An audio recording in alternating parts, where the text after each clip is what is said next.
大家好，我是富兰。上个星期我去滑雪，不是去山上，就是在城市里面的一个滑雪场。那就让我想到我6年前去波兰南部山上滑雪的经验，所以今天这个影片就想告诉大家那个时候发生了哪些事情。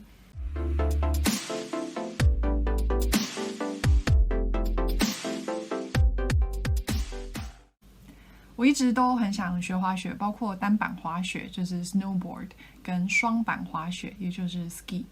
那既然我人在波兰了，当然就要好好把握这个机会。所以6年前的冬天，我就上网查了一下有没有什么给外国人的，然后时间短的课，就是可以体验一下的。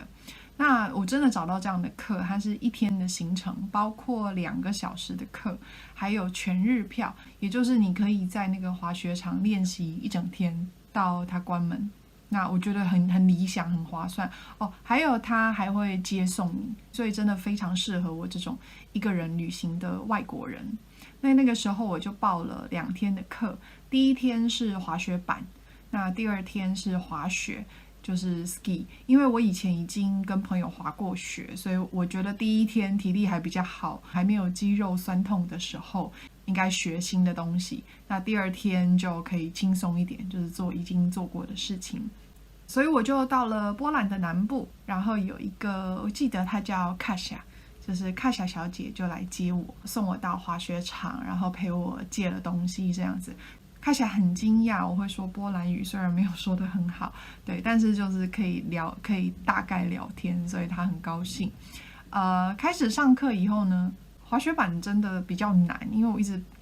抓不到那个平衡，但是第1个小时我还是学会了，就最简单的就是怎么正面下山跟怎么背面下山。那第2个小时就来了一个新的教练，因为他是每1个小时有不同的教练。第2个教练我觉得他是一个不知道说什么有点有趣的人，他来了之后看到我就说，你想用英文上课还是用波兰语上课呢？我说刚刚那个教练是用波兰语上课，但是如果可以用英文上课的话，当然是会比较好。然后他说，可是我不会说英文。然后我就想，那你问个屁呀！但是我没有说，我就说好，那你可以说波兰语没关系。但是我其实订的是英语的课诶，但是那2天的4个教练全部都还是跟我说波兰语，因为他们发现我会说波兰语，然后他们就说波兰语。虽然我不是100%听得懂，但是还是大概知道他们说什么，而且对我来说也是一个练习波兰语的机会，所以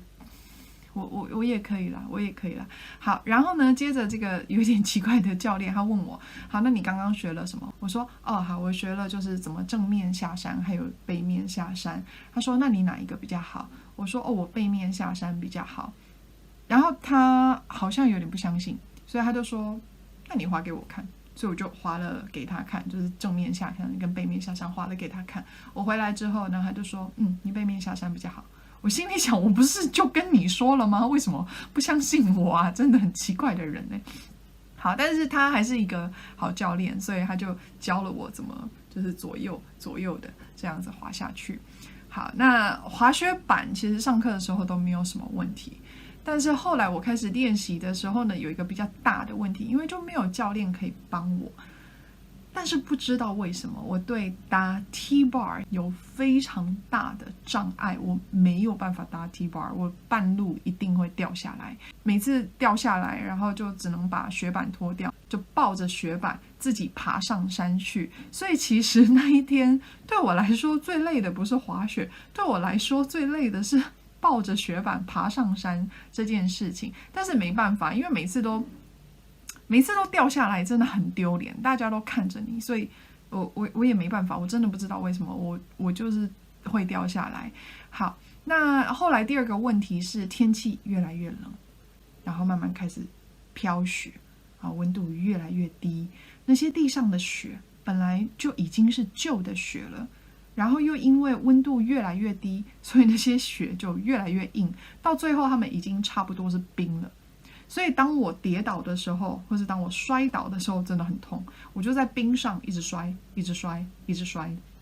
本来我是希望可以滑到就是滑雪场关门的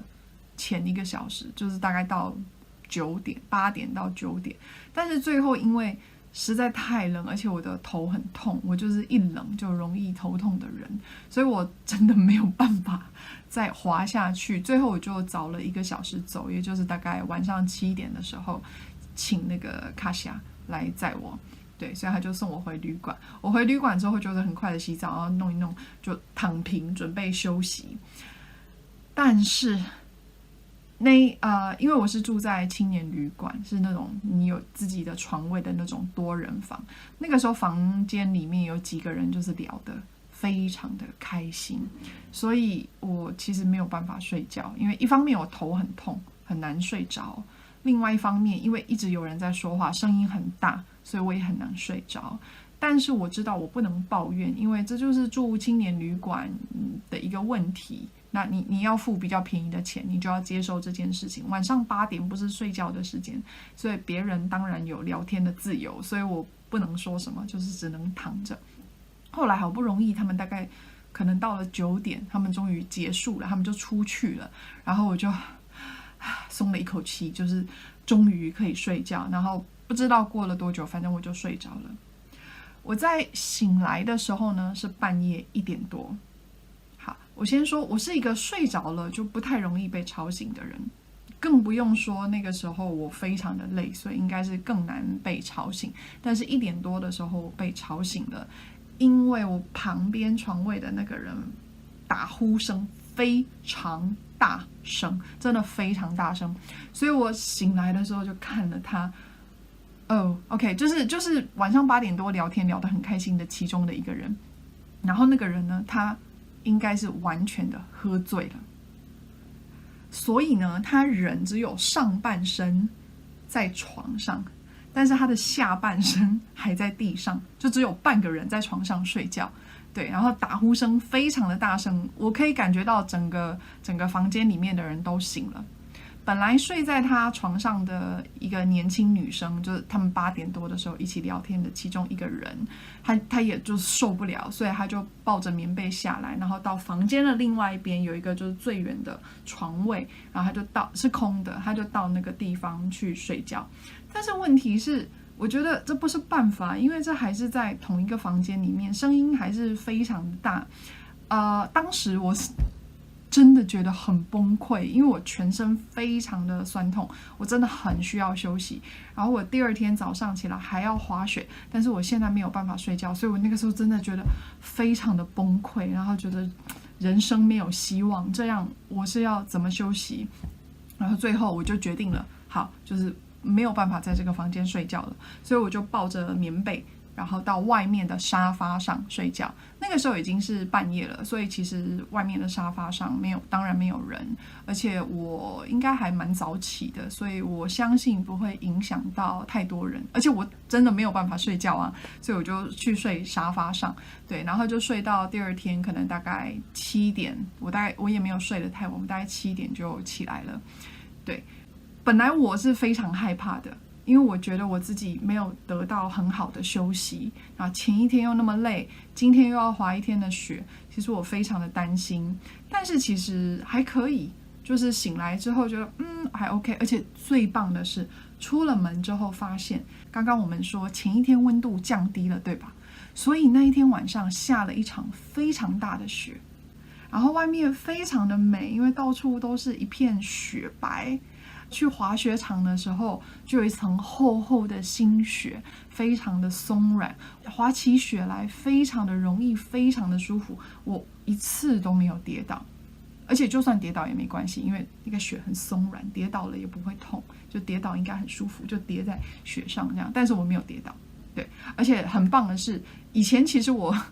就是用 ski 搭 T-bar 的时候也会有问题，但是那一天没有，突然没有了，我自己也不知道为什么没有，就突然我就会了。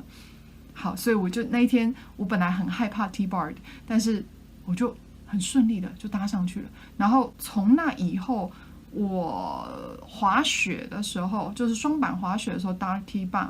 再也没有发生过问题，就是从那一天就会了。所以其实第2天我非常的满意。还有呢，最后就是我要离开了，那个卡西亚在送我回去的路上呢，他说呢，因为我会说波兰语这件事情真的让他觉得非常的惊喜，对，所以他就主动帮我打折，然后就是退了一些钱给我，我也觉得很惊喜。不是钱的问题，是就是别人对你的肯定，然后别人对你的善意，这件事情就是让我觉得非常的开心。前一天晚上我觉得真的是太扯了，就是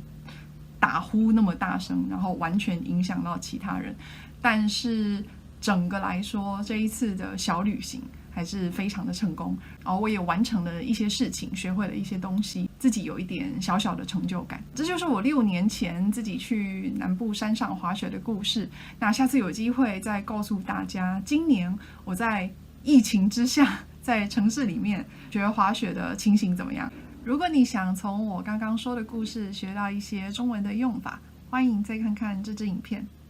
那我们下次见，拜拜。